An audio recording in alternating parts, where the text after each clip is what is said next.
میاں صاحب آپ کی اطلاع کے لیے عرض ہے کہ اس میں سے 190 ملین میں سے 50 ملین تو سیدھے سیدھے آپ کے ہیں۔ میں بارہا یہ بات کر چکا ہوں، آج دوبارہ دہرا دیتا ہوں، اور آج آپ سے میں ایک ڈاکومنٹ شیئر کروں گا اپنے ویلاگ کے اندر جو بریکنگ نیوز ہوگی، اور وہ ڈاکومنٹ ہے جو اس وقت کی حکومت نے نیب کی جانب سے شیئر کیا تھا نیشنل کرائم ایجنسی سے سن 2018 میں، نومبر میں یہ ڈاکومنٹ گیا تھا، جس کے بابت یہ بعد میں جا کر جو 190 ملین کی فریزنگ ہوئی، ایسٹ فریزنگ آرڈر جو ایشو ہوا، جس لیٹر کے اوپر اور جس چیز کے اوپر یہ ایشو ہوا، وہ میں آج آپ سے شیئر کرنے جا رہا ہوں، اور یہ آج سب سے بڑی بریکنگ نیوز ہے، کیونکہ یہ یہاں سے اگر اس کے بعد کوئی شرم و حیا اگر ہے تو کم از کم نون لیگ والوں کو، نواز شریف صاحب کو اس بات کے اوپر مزید کوئی بات کرنی نہیں چاہیے، کیونکہ 190 ملین کے اوپر جو شک ہوا، جس کی وجہ سے یہ تمام کیس شروع ہوا، اے ایف او ایشو ہوا، سب ہوا، وہ ایشو تھا ون ہائیڈ پارک۔ یہ جو اب آپ کے ساتھ آپ کی اسکرین پہ دیکھ سکتے ہیں، جو میں شیئر کر رہا ہوں ڈاکومنٹ، یہ وہ ایک چٹھی ہے جو ہم نے بھیجی ہے۔ سب سے پہلے اگر آپ اوپر دیکھیں، میں نے نام وہ ذرا کور کر دیا ہے، جو ایسٹ ریکوری یونٹ کی جانب سے 16 نومبر 2018 کو بھیجی گئی country manager national crime agency Islamabad کو، اور جس میں یہ اس کا ٹائٹل ہے money laundering and transfer of funds for purchase of prime property in London known as one Hyde Park for GBP 42.5 million. میاں صاحب، آپ کو یاد آیا کہ ون ہائیڈ پارک پراپرٹی کون سی تھی؟ ون ہائیڈ پارک پراپرٹی کس نے خریدی تھی، کس نے بیچی تھی، اور جس نے بیچی تھی اس نے وہ کہاں سے خریدی تھی؟ نہیں یاد نہیں، چلے میں یاد کرا دیتا ہوں۔ یہ پراپرٹی جو تھی، یہ بیسیکلی حسن نواز صاحب کی تھی، جو شاید آپ کے صاحبزادے ہیں، اور انہوں نے یہ پراپرٹی جو بیچی سن 2016 میں بیچی۔ اب میں آپ کو یہ سارا لیٹر پڑھ کے سنا دیتا ہوں تاکہ تسلی ہو جائے اور یہ پتہ لگ جائے کہ یہ 190 ملین فریز کیسے ہوئے تھے، اور اس کے بعد جو بھی NCA نے اس کے اوپر کارروائی کی اور وہ پیسے واپس آئے اور وہ کہاں گئے، وہ سارا نیشنل کرائم ایجنسی کا تھا۔ لیکن جو اس کے اندر حکومت پاکستان نے جو معاونت کی تھی نیشنل کرائم ایجنسی کی ایسٹ فریزنگ آرڈر کے لیے، وہ ہے یہ چٹھی۔ یہ ہے وہ چٹھی جس کی وجہ سے یہ سارے 190 ملین فریز ہوئے تھے، کیونکہ یہ جو کہانی بنانے کی کوشش کر رہے ہیں نا، جیسے ہم نے کوئی بہت بڑا بینیفٹ دے دیا۔ یہ دیکھیے، میں آپ سے شیئر کرتا ہوں کہ بینیفٹ کیا ہوتا ہے۔ اس لیٹر کو ذرا غور سے پڑھیے گا، صبر سے سنیے گا، کیونکہ اس سے آپ کو اندازہ ہوگا کہ میاں صاحب نے واردات کیا ڈالی تھی ملک ریاض فیملی کے ساتھ۔ ٹائٹل اس کا وہی ہے جو اوپر تھا، money laundering and transfer of funds for purchase of prime property in London known as one Hyde Park from Mr Hassan Nawaz son of Mian Muhammad Nawaz Sharif at cost of Great Britain pounds 42.5 million, یعنی کہ 42.5 ملین کی جو پرچیز تھی one Hyde park کی، اس کے اوپر یہ letter جو ہے، یہ بیسیکلی یہ تحریر جو ہے، یہ نیب کی تھی۔ پیروزل آف دی یہ جو انیکسچر لگا ہوا ہے نا، انیکسچر کانفیڈینشیل لکھا ہوا ہے کمپلینٹ، یہ بیسیکلی نیب کے اندر کیس اور کمپلینٹ تھا جس کو شیئر کیا گیا، کیونکہ نیب کی جو ARU کی ممبرشپ تھی، اس کے اندر ایک ریپرزنٹیٹیو نیب کا بھی ہوتا تھا، اور اس وقت عرفان منگی صاحب شاید تھے جو نیب کی جانب سے نامزد کیے گئے تھے ایسٹ ریکوری یونٹ کے معاملات کو دیکھنے کے لیے۔ تو ان کی جانب سے یہ انفارمیشن شیئر کی گئی جو سیکرٹری ARU نے شیئر کی نیشنل کرائم ایجنسی کے ساتھ۔ وہ انفارمیشن کیا تھی، اب سنیے۔ Perusal of the available record revealed that One Hyde Park Place, London، آگے اس کا ایڈریس لکھا ہوا، was purchased by Mr. Hassan Nawaz, son of Mian Muhammad Nawaz Sharif for about 10.5 million Great Britain pounds in August 2007، یعنی کہ 2007 اگست میں یہ جو پراپرٹی ہے 10.5 ملین پاؤنڈ کی خریدی حسن نواز نے 2007 میں۔ The property consisted of about 1,000 square feet with offices in lower ground floor, first and second ground floor, and residential apartments on third and fourth floor. اس میں دفاتر تھے، دکانیں تھی اور اپارٹمنٹس تھے۔ Mr. Hassan Nawaz carried out some uplift of the building which increased the area of building from 1,000 square feet to 1,600 square feet، یعنی کہ حسن نواز نے اس پراپرٹی کے اندر کچھ اپ لفٹنگ کی، یعنی کہ اس کی کچھ بہتری کی،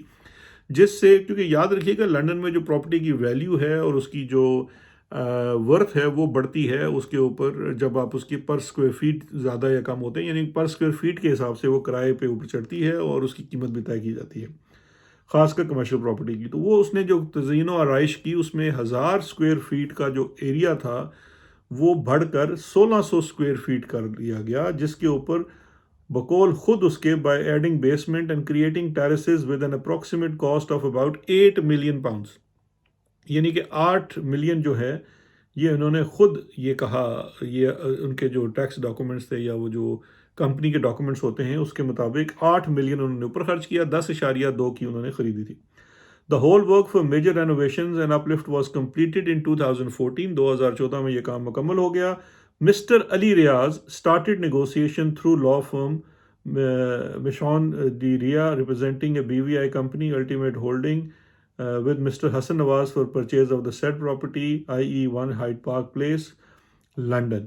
اچھا جی، یہ بڑا انٹرسٹنگ ہے، اب یہاں سے سنیے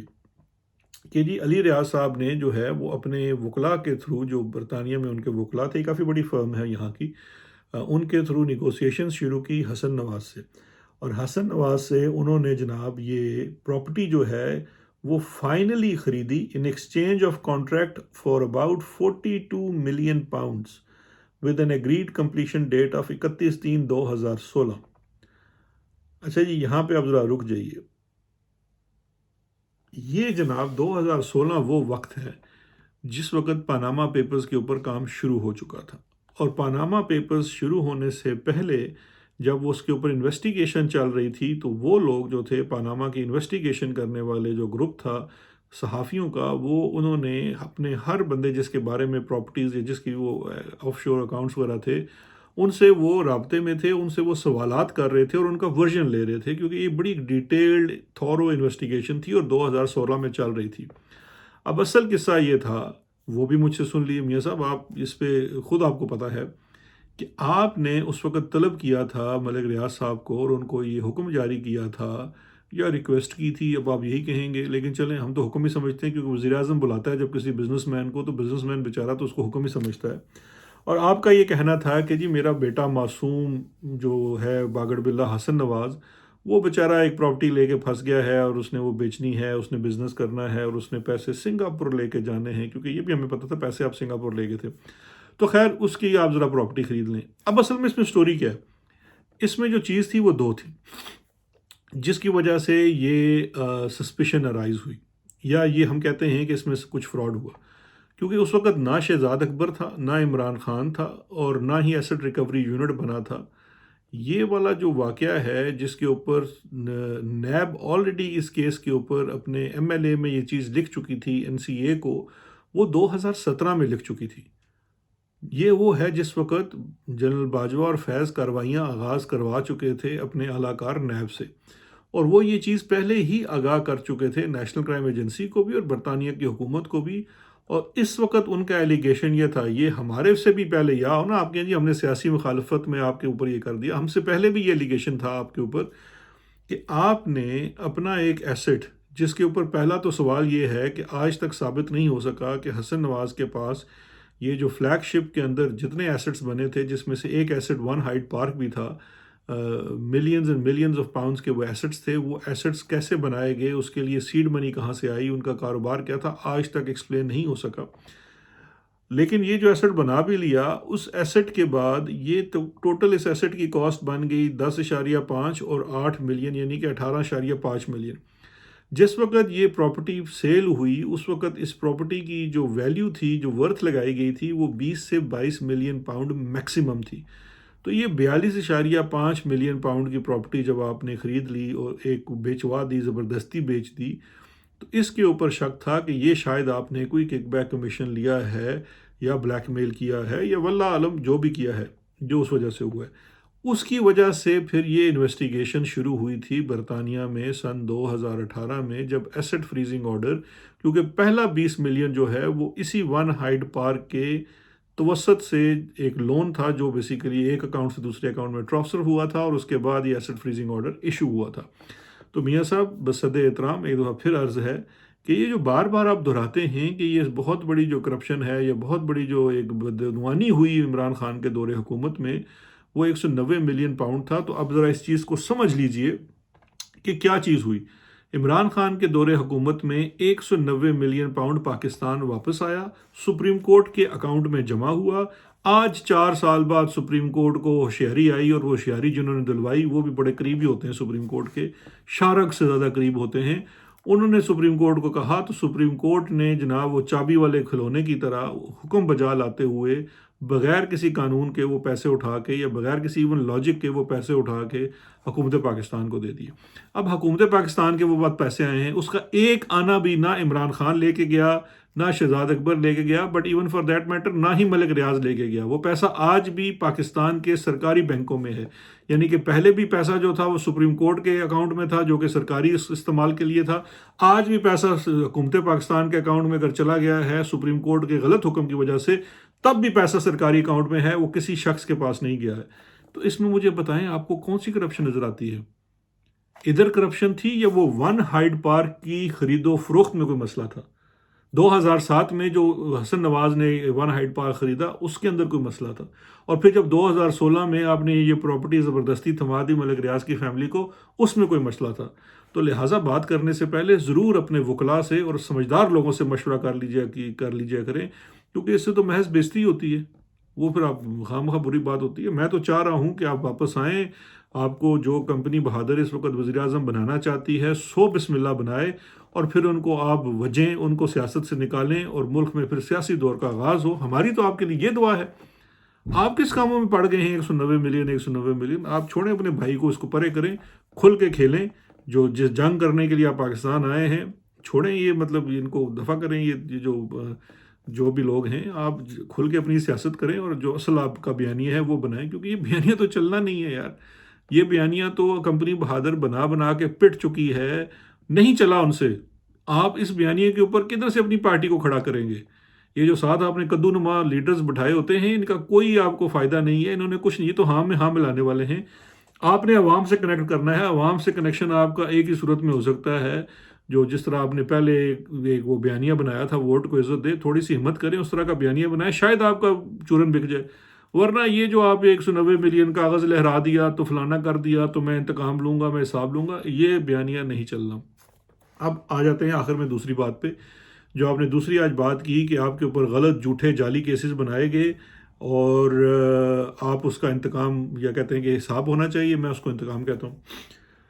اور آپ نے نام بھی لیا جنرل فیض کا، لیکن میاں صاحب ایک آپ زیادتی کر گئے۔ آپ خود جانتے ہیں جنرل فیض ایک 2 ستارہ فوجی افسر تھا، اور وہ ماتحت تھا اپنے افسروں کا، اور سب سے بڑا جو اس کا افسر تھا وہ جنرل باجوہ تھا۔ آپ کی لڑائی بھی جنرل باجوہ سے ہوئی تھی، اور جنرل باجوہ نے ہی آپ کی حکومت کا خاتمہ کیا، اور جنرل باجوہ نے ہی پھر سپریم کورٹ اور نیب کی معاونت سے آپ کی منجی ٹھوکی تھی۔ میں میرٹ آف دا کیس پہ نہیں جاتا، میرے پی ٹی آئی کے دوستوں کو بہت برا لگتا ہے، کیونکہ میرٹ آف دا کیس چھوڑ دیتے ہیں ہم۔ میرٹ آف دا کیس جو ہے، یہ باتیں میں سمجھتا ہوں اب ابس ہو گئی ہیں۔ اصل جو تھا نا محرکات، 2 چیزیں ہوتی ہیں، ایک میرٹ ہے، میرٹ پہ مت جائیے، کیونکہ آپ نے خود، آپ کو یاد ہوگا، اپنے نیب کے افسران کو ایک دفعہ مجھے قصہ یاد آ گیا، آپ کا وہ انویسٹیگیشن چل رہی تھی، تو آپ ایسٹ بیونڈ مینز کے ایشو کو سمجھنے کے لیے آپ نے جو انویسٹیگیٹنگ آفیسرز تھے ان سے پوچھا کہ یار یہ جو ایسٹ بیونڈ مینز کا کیس میں کیا ثابت کرنا ہوتا ہے، تو جب آپ نے پوری بات سنی تو نے کہا یار یہ تو اتنا کڑا انتصاب ہے کہ اس کے اندر تو کوئی پاکستانی، کوئی شخص بھی یہ ثابت نہیں کر سکتا کہ اس کے پاس سارے ایسٹس ٹھیک ہیں، تو یہ تو بڑا برا معاملہ ہے۔ تو اسی لیے ہم میرٹس آف دا کیس کے اوپر نہیں جاتے، ہم اس کے محرکات پہ بات کرتے ہیں، اور محرکات یہی تھے کہ جس وقت کوئی بھی سیاستدان جو اسٹیبلشمنٹ کی دی ہوئی پالیسی سے لیفٹ یا رائٹ ہوتا ہے، اس کی منجی نیب اور عدلیہ سے ٹھکوائی جاتی ہے، اور اس میں سپریم کورٹ آف پاکستان سب سے کلیدی ادا کرتا ہے، چاہے وہ آج قاضی فیض عیسیٰ کا سپریم کورٹ آف پاکستان ہو، کل ثاقب اس کا ہو، ثاقب بشیر کے ثاقب نثار کا سپریم کورٹ ہو، یا کسی اور کا سپریم کورٹ ہو۔ ہمارے ججز نے بہت انفارچونیٹ ہے کہ ہمیشہ اسٹیبلشمنٹ کے آگے یس سر کیا ہے، اور اسی وجہ سے یہ اس ملک کا آج یہ حال ہے۔ آپ کی جو منجی اس وقت ٹھوکی گئی وہ جنرل باجوہ کے حکم پہ، اور جنرل باجوہ نے ہی ٹھکوائی، اور باقاعدہ ٹھیک ٹھاک طریقے سے ٹھکوائی۔ اور آپ جانتے ہیں نا، آپ کے خلاف جو میوچل لیگل اسسٹنس کے اوپر گواہی آئی تھی کیس کے اندر، وہ کہاں سے آئی تھی؟ اور وہ جو سپریم کورٹ میں جو تنخواہ نہ ملنے والا جو تھا، وہ کون سا ادارہ؟ وہ ISI نہیں تھا، آپ تو مجھ سے بہتر جانتے ہیں کہ وہ کون سا ادارہ اور کون سا افسر لے کے آیا تھا، اور اس پہ اس کو باجوہ صاحب سے شاباشی بھی ملی تھی۔ وقت بدل جاتا ہے، پھر ہم چوز کر لیتے ہیں کہ نہیں یار، یہ جو فلانے والا بندہ ہے نا، یہ آج کل ذرا طاقت میں ہے تو یہ میرا دشمن نہیں ہے۔ وہ جو والا ہے نا، وہ گرا ہوا ہے، وہ میرا دشمن ہے، کیونکہ اس سے دشمنی جو ہے نا، اس سے تھوڑا سا مجھے سیٹسفیکشن مل جاتی ہے۔ یہ آج کل جو ہے نا تھوڑا سا طاقتور ہے، یہ کل جب تھوڑا گر جائے گا تو پھر میں اس کو بھی دیکھ لوں گا۔ اچھی اسٹریٹجی ہے یہ سب، پریکٹیکل اسٹریٹجی ہے، لیکن اس پریکٹیکل اسٹریٹجی میں اپنی توپوں کا رخ اس بدلے کی طرف کرے جس سے آپ نے لینا ہے لوگوں سے۔ باقی اللہ آپ کی ہم کہتے ہیں نا مدد کرے، آپ کامیاب ہو سکیں، آپ جنرل باجوہ کو انصاف کے کٹہرے میں لا سکیں۔ اس ملک میں جو اصل کرپشن جو ہے، سیاستدان چندی چور میں سمجھتا ہوں۔ سیاستدانوں نے بڑی بھی کہتے ہیں نا کوئی توپ چلا لی ہے تو کچھ اربوں کی سیاست وہ کر لیتے ہیں۔ ادھر بلوچستان جا کے دیکھ لیں، جو ادھر صدرن کمانڈ کے نیچے اسمگلنگ ہوتی ہے، جتنی آپ نے کرپشن پورے 10 سال 5 سال کے دورے اقتدار میں کرنی ہوتی ہے، اتنے تو ہمارا بندہ جناب ادھر ایک مہینے میں بنا لیتا ہے۔ اس کے اوپر فوکس کریں، پھر شاید عوام کے اندر آپ کا چورن بک سکے۔ یہی میرا پیغام تھا میاں صاحب کے لیے، اور یہی میرا تجزیہ تھا ان کی تقریر کے اوپر۔ اپنا بہت خیال رکھیے گا، انشاءاللہ پھر حاضر ہوں گے۔ خدا حافظ۔